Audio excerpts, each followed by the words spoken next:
फरवरी के लिए most important question archive डोज फाइनली लेके आ चुके हैं विद्यार्थियों। विद्यार्थी काफी मैसेज कमेंट आ रहे थे, काफी व्हाट्सएप पर मैसेज आ रहे थे और बोल रहे थे कि सर आपने 12th वालों को तो हिंदी में टॉप करवा दिया, अब 10th की बारी है तो आप हमें अर्चिव डोज नहीं दे रहे हो। तो यार टेंशन क्यों लेते हो, तुम्हारे फेमस भैया है ना तुम्हारे लिए। अरे पहले तो वीडियो को लाइक करो और कमेंट करो, अपने दोस्तों को शेयर कर दो और चैनल को सब्सक्राइब कर लो, क्योंकि ये फेमस भैया है ना तुम्हारे, तुमको 10th हो या 12th हो बिल्कुल तुमको टॉप करवाएंगे। हर सब्जेक्ट आर्ट्स हो, कॉमर्स हो आपका या मैथ साइंस स्ट्रीम हो, 12th वालों को बता रहा हूं है ना। बाकी आप 10th के हो ना मुझे पता है, पर यहाँ पर बात करेंगे 10th हिंदी के लिए very very most important question जो कि आपके 27 फरवरी के पेपर में छपना तय है। तो यहाँ पर स्टूडेंट देखो मैं आपको फोर्स नहीं करूंगा, बट इन क्वेश्चन को एक बार अच्छे से तैयार करके जाना जितने मैं बता रहा हूँ। आप वीडियो स्किप करोगे बार बार, इसमें आपका लॉस है, क्योंकि मैं एक एक पॉइंट आपको बताऊंगा किस तरह के क्वेश्चन पूछे जाएंगे किस तरह के नहीं पूछे जाएंगे।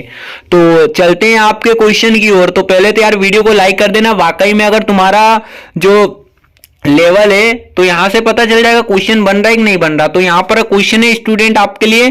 तो यहां पर पहला क्वेश्चन आपका पूछा गया है कि प्रगतिवाद की दो विशेषता लिखिए। अब देखो प्रगतिवाद की दो विशेषता एग्जाम में पूछ ली जाती है, तो इस क्वेश्चन को रेडी करना है, या इसकी जगह ऐसा पूछ लिया जाता है महाकाव्य खंड काव्य में अंतर लिखिए।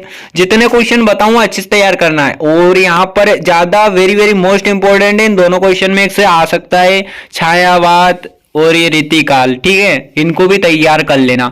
अथवा क्वेश्चन अगर बात करूं तो स्थायी भाव, संचारी भाव हुआ, विभाव, अनुभाव, इनकी डेफिनेशन पूछ लेता है, अंतर पूछ लेता है, तो इनको जरूर तैयार करना। अगला क्वेश्चन है आपके लिए अलंकार, तो यहाँ पर मानवीय अलंकार आपका पूछ लिया जाएगा, प्रबंध व मुक्तक काव्य में अंतर, तो ये जरूर पढ़ लेना। और प्रयोगवाद या प्रगतिवाद ये आपका पूछ लिया जाता है, तो एक जरूर आएगा एग्जाम में।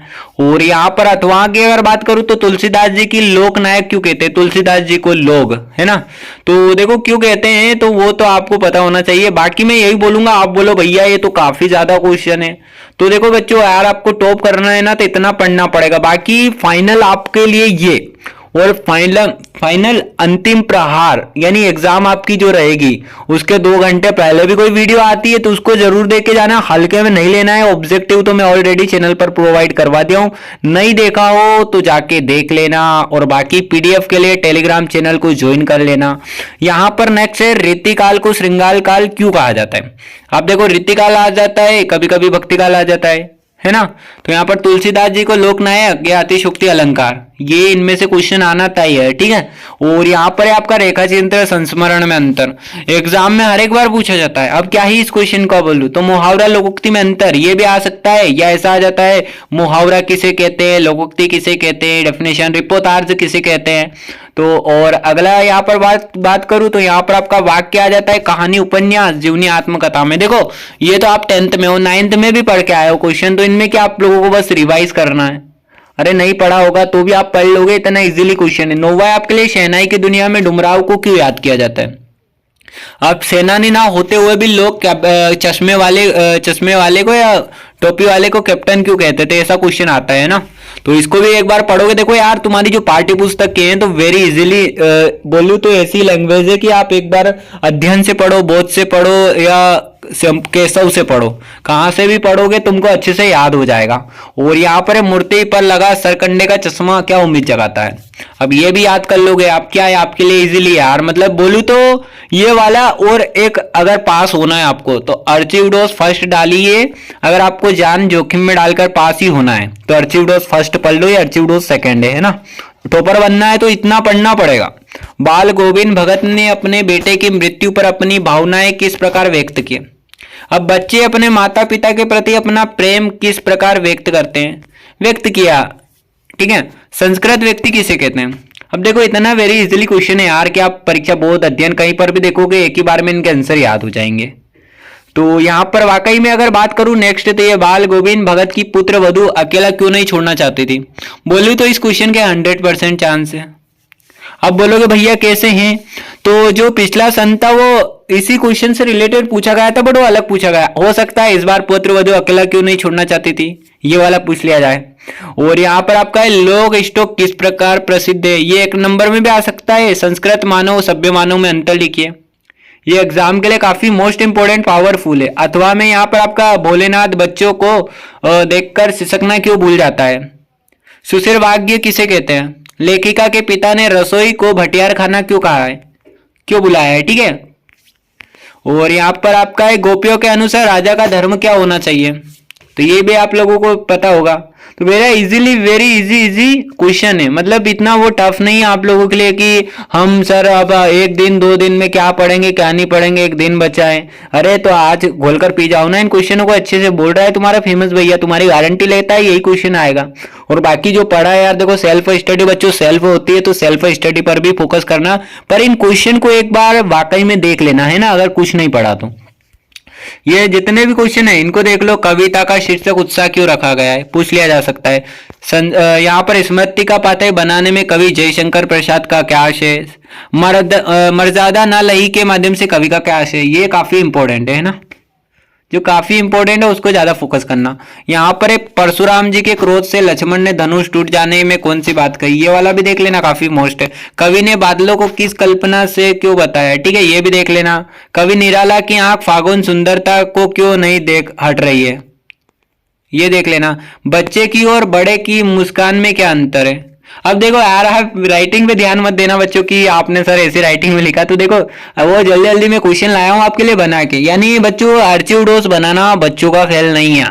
हर यूट्यूबर आपको बोल देगा कि ये वाले पढ़ लो, ये आ जाएगा, फेक पेपर दे देगा, आप फेल हो जाओगे।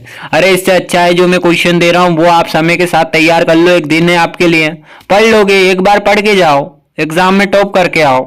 यही तो है फेमस एजुकेशन का पावर। देखो यहाँ पर देखो बच्चे तो मुझे मांग मांग के परेशान कर दिए कि भैया आप 12th वाले को अर्चिव डोज दिए तो हमें क्यों नहीं दे रहे हो। अरे इतने कॉल सुबह से, इतने मैसेज आ रहे हैं ना, क्या ही बोलूं। 500 प्लस व्हाट्सएप पर मैसेज पड़े थे मेरे पास, वो टेलीग्राम पर तो चलो अपना मैसेज नहीं आया, देता नहीं हूं तो यूजर, बाकी व्हाट्सएप पर 500 और कमेंट देखो तो भरपूर पड़े यार। तो कहां कहां रिप्लाई दूं बच्चों, तो यार देखो रिप्लाई नहीं दिया, आपका रिप्लाई मिल गया, इन क्वेश्चन को अच्छे से तैयार कर लो, ठीक है। और यहाँ पर आपका 12वां क्वेश्चन है, 2 निबंधकार के नाम, उनकी एक एक रचना है, ये एग्जाम में आता है। अनुप्रास अलंकार, व्यतिरेक अलंकार, देख लेना थोड़ा, काफी इजी क्वेश्चन है। रस रस किसे कहते हैं, रस के नाम। अब अवधि भाषा के आज किन किन क्षेत्रों में बोली जाती है, तो ये आपको पता होना चाहिए, यूपी वगैरह में बोली जाती है ना, तो ये वेरी इजीली क्वेश्चन है। शैली की दृष्टि से काव्य के भेद लिखिए, काव्य के भेद 3-4 जो भी होते हो शैली की दृष्टि से आपको पता होगा आंसर, तो वो आप लिख देना, कोई दिक्कत नहीं है, बहुत इजीली थे यार। क्रिया किसे कहते हैं, अब जो हम कार्यवाही करते हैं वही तो हमारे लिए क्रिया होती है। अभिधा शक्ति शक्ति किसे कहते हैं, ये वाला क्वेश्चन भी ज्यादा देख लेना है ना। और अगला क्वेश्चन है यहाँ पर आपका, छंद किसे कहते हैं, प्रकार लिखिए। अब छंद वेरी इजीली है, छंद तो काव्य की बढ़ाने वाले को अलंकार कहते हैं, बाकी छंद आप देख लेना, मोस्ट इंपॉर्टेंट है। भक्ति काल व छायावाद की 2 विशेषता, ये ऑब्जेक्टिव में भी आ सकता है ना, ऐसा नहीं है कि आप लोगों के लिए यहाँ क्वेश्चन लाया हूं तो ऑब्जेक्टिव में आ सकता है, छायावाद का एग्जाम्पल वगैरह, या छायावाद को वो क्यों कहा जाता है। गद्य व निबंध किसे कहते हैं, ये जरूर कर लेना। अगला क्वेश्चन है, हिंदी का उपन्यास सम्राट किसे कहा गया है, तो हिंदी का उपन्यास सम्राट तो प्रेमचंद है ना, तो ये तो बड़ा इजीली यार। एंड यहाँ पर है, भगत ने अपने बेटे की मृत्यु पर किस प्रकार अपनी भावनाएं व्यक्त की, तो ये जरा देख लेना। और वाच्य रस की परिभाषा उदाहरण सहित समझाइए, तो वाच्य रस को भी जरा वाच्य की परिभाषा है उसको अच्छे से देख लेना। अब यहाँ पर 14 आपके लिए, माधुर्य गुण किसे कहते हैं, इसको भी देख लेना। और यहाँ पर आपका आ सकता है, नवाब साहब द्वारा खीरा खाने की तैयारी का, ठीक है, ये वाला भी देख लेना आप। और यहाँ पर लखनवी अंदाज में पाठ के आधार पर लिखी है ना। बाकी परशुराम ने सहस्त्र बहु का वध क्यों किया था, ये देख लेना। निपात शब्द किसे कहते हैं, अब निपात शब्द का एग्जाम्पल भी आ जाता है देखो। और तकनीकी शब्द ये आ सकते हैं, राष्ट्रभाषा राजभाषा, अरे राष्ट्रभाषा राजभाषा छोड़ना मत, ये आ गया एग्जाम में छप गया है, तुम्हारे फेमस भैया बोलते हैं ना, तो अपन जो बोलते हैं वही आता है एग्जाम में, याद रखना, फेमस जो बोलेगा वही आएगा, इसलिए इन क्वेश्चनों को किसी भी हाल में छोड़ना नहीं है। एग्जाम के पहले एक ही दिन में घोल कर पी जाओ। और बाकी अर्चिव डोज फर्स्ट है ना, उसको भी देख लेना, उसको पहले पढ़ लेना, या इसको पढ़ लेना, पहले वो पढ़ लेना, बाकी ये क्वेश्चन आप टिक कर लेना। अब ये क्वेश्चन आप बोलोगे भैया इतने ज्यादा है, तो देखो पढ़ना है, टॉपर बनना है तो ज्यादा पढ़ना पड़ेगा ना। अब 10 क्वेश्चन पढ़ के कौन टॉपर बनता है, आपको कोई बोल देगा कि आप मतलब बिना याद करे 95% ला सकते हैं आप, मतलब काफी बच्चे हैं जो यूट्यूब पर जाके सर्च करते हैं बिना पढ़े पास कैसे हो। अरे तो बिना पढ़े पास होने का तरीका यही है ना, मोस्ट इंपोर्टेंट जो दे रहा हूँ वो पढ़ो, बाकी वो 10 वो जो अर्चिडोस फर्स्ट है वो पढ़ लेना। और यहाँ पर मांत्रिक वार्णिक छंद, ये कभी कभी अंतर तो नहीं पूछेगा, बट हाँ मांत्रिक छंद ये आपका पूछ लिया जाता है एग्जाम, ये सॉरी इसमें क्या बोलते हैं, फिल इन द ब्लैंक्स में आ जाता है, रिक्त स्थान में ऑब्जेक्टिव में आ जाता है। मन्नू भंडारी के साहित्य की विशेषता आ सकती है। अब गोस्वामी तुलसीदास की आ सकती है, मतलब इनकी दो विशेषताएं, कोई दो उपन्यास का नाम लिखिए, लेखक का नाम, और दो कहानीकार का नाम, और उनकी रचना और कहानी वाले का नाम। समझ रहे हो? तो ये अच्छे से तैयार कर लो। अब विज्ञापन लेखन में सूचना लेखन में अंतर, संधि समास। अरे संधि समास तो तुम कब से पढ़ते आ रहे हो, छठी सातवीं या सिक्स्थ क्लास से ही पढ़ के आ रहे हो यार। समास संधि यहाँ पर अथवा में आप देख सकते हो, अर्थ के आधार पर वाक्य के भेद लिखिए। अब तो वेरी इजीली क्वेश्चन है, इतना तो क्या है, दो तीन जो भी इसके जो होते हैं वेद वेद आपको पता होना चाहिए ना, मैं आंसर नहीं बताऊंगा। और यहाँ पर मन्नू भंडारी के पिता का स्वभाव संकी क्यों हो गया था? अरे ऐसे क्वेश्चन तो तुम एक बार पढ़ोगे तो तुमको याद रह जाओ क्यों हो गया था यार, आपको इतना पता नहीं रहेगा। अरे आप बोलोगे सुमित के पापा जो है थोड़े दिमाग से ऐसे वो पागल हो गए, उनकी आप बातचीत इतनी करोगे ना कि भैया उनके आप घर में बातचीत करोगे, उनको ऐसा हो गया, उनके पापा उस कारण पागल हो गए, उस कारण संकी हो गए, ये ऐसा वैसा, तो वो चीज आपको याद रह जाएगी। यहाँ पढ़ोगे वो याद नहीं रहेगा। अरे कम से कम पढ़ लो इन क्वेश्चनों को, ठीक है। और 17 की अगर बात करूं तो यहाँ पर सूरदास, नागार्जुन, सूर्यकांत त्रिपाठी निराला, गोस्वामी तुलसीदास, काव्य परिचय इनका आता है। तो इनका क्या करना है, दो रचनाएं पढ़नी है, भाव पक्ष में जरा इनका देख लेना, और बाकी शॉर्ट तरीका मैं आपको टेलीग्राम पर दे दूंगा, वो पेज देख लेना इनकी सब रचनाएं। रचना तो याद करनी रहती है बच्चों आपको, और क्या करना रहता है। अब यहाँ पर है आपका मन्नू भंडारी, यशपाल, स्वयं प्रकाश, रामवृक्ष बेनीपुरी, साहित्य परिचय। तो यहाँ पर मन्नू भंडारी का कर लेना, या इनमें से आप चारों में से आपका जो लगे वो चारों में से चारों तैयार। रचना तो बेटा देखो सबकी पढ़ना है। भाषा शैली और साहित्य में स्थान जो रहता है, साहित्य में स्थान तो तुम वन से छाप सकते हो, फेकोलॉजी भी यूज कर सकते हो, है ना। हिंदी ये ऐसा नहीं है आपकी मातृभाषा है, मातृभाषा में तो आप लिख सकते हो ना। और अनुच्छेद लेखन के अनुच्छेद संवाद की बात करूं तो देखो अनुच्छेद संवाद आप अपनी परीक्षा अध्ययन बोध से भी जरा एक बार पढ़ के ही जाना, क्योंकि बच्चों देखो यार ऐसा नहीं बोलता कि 100%, बट हाँ मैं देता हूँ एग्जाम में आता है इसलिए बच्चों, क्योंकि 10th हिंदी का मैंने काफी यार बहुत ज्यादा ही मतलब बोलूँ तो इतना एनालिसिस किया बच्चों कि मैं तुम्हारे लिए 25 की पूरी रात सोया ही नहीं हूँ वीडियो के लिए यार। मतलब इतने क्वेश्चन निकालने में टाइम लग गया, इतने पुराने पेपर डाउनलोड करने पड़े, इतनी सारी चीजें एनालिसिस करनी पड़ी कि किस तरह के क्वेश्चन आया है, किस तरह का नहीं आया है। तो अब देखो इतनी मेहनत मैंने आप लोगों के लिए करी है तो आप पढ़ना तो पड़ेगा ना आपको। तो यहाँ पर भ्रष्टाचार एक समस्या देख लेना, बेटी बचाओ बेटी पढ़ाओ पर ज्यादा फोकस देना है ना, क्योंकि सबसे ज्यादा ये होता है। और दूर के ढोल सुहावने लगते हैं ये देख लेना। और यहाँ पर राष्ट्रीय एकता, ऑनलाइन शिक्षा का महत्व। आप संवाद का बोलूं तो ये देख लो, परीक्षा की तैयारी में अपने पापा और मतलब जो भी आपके बीच जो संवाद होता है पापा के बीच, तो वो कर लेना। और यहाँ पर मोबाइल से लाभ हानि और भाई बहन के बीच संवाद, पर्यावरण संरक्षण विषय पर दो मित्रों के बीच संवाद, और विद्यालय में देर आने से छात्र और शिक्षक के मध्य संवाद, है ना।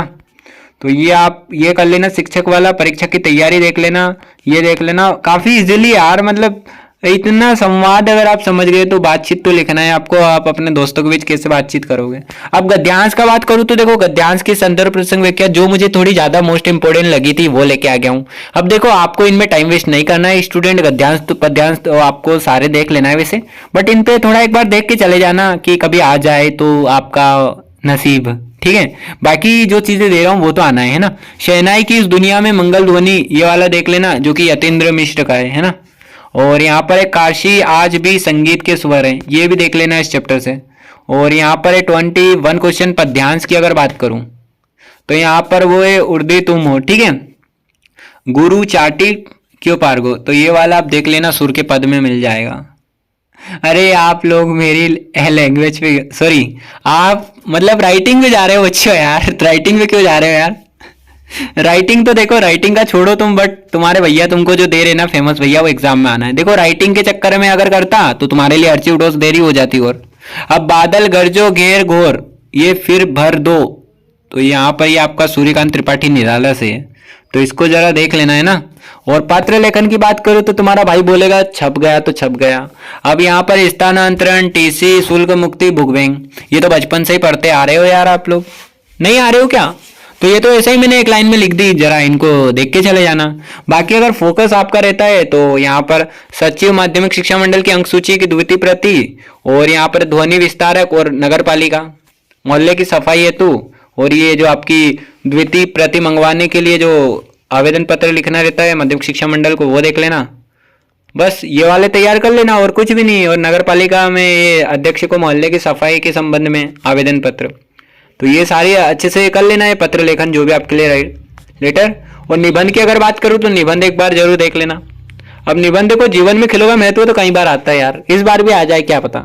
और पर्यावरण प्रदूषण, विज्ञान के चमत्कार, और वर्तमान में अगर चलता है तो इंटरनेट या कंप्यूटर की उपयोगिता, तो ये देख के चल जाना। इनके क्या पढ़ना क्या है, आपको पूरा एक बार पढ़ के जाना है और क्या करना है, इसमें याद तो आपको करना नहीं है। तो ये जो टॉपिक बता रहा हूँ इनसे थोड़ा आप रूपरेखा वगैरह देख के चले जाना, ठीक है।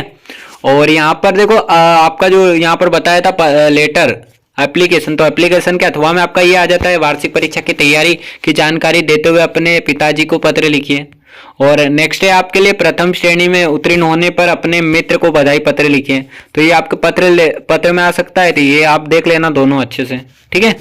और स्टूडेंट देखो यार, मैं जो दिया अर्चिव डोज में वो तो आना ही है, अब पढ़ना ना पढ़ना वो आपकी मर्जी है। क्योंकि आप लोग मुझे काफी यार मतलब इतनी रिक्वेस्ट कर रहे थे कि भैया फेमस भैया हमें अर्चिव डोज प्रोवाइड करवाओ, तो मैंने करवा दिए। अब पढ़ना ना पढ़ना आप जानो बच्चों, ठीक है। तो मिलते हैं अपन नेक्स्ट वीडियो में। Best of luck for your exam. Thanks for watching. बने रहिए आपके अपने यूट्यूब चैनल फेमस एजुकेशन पर।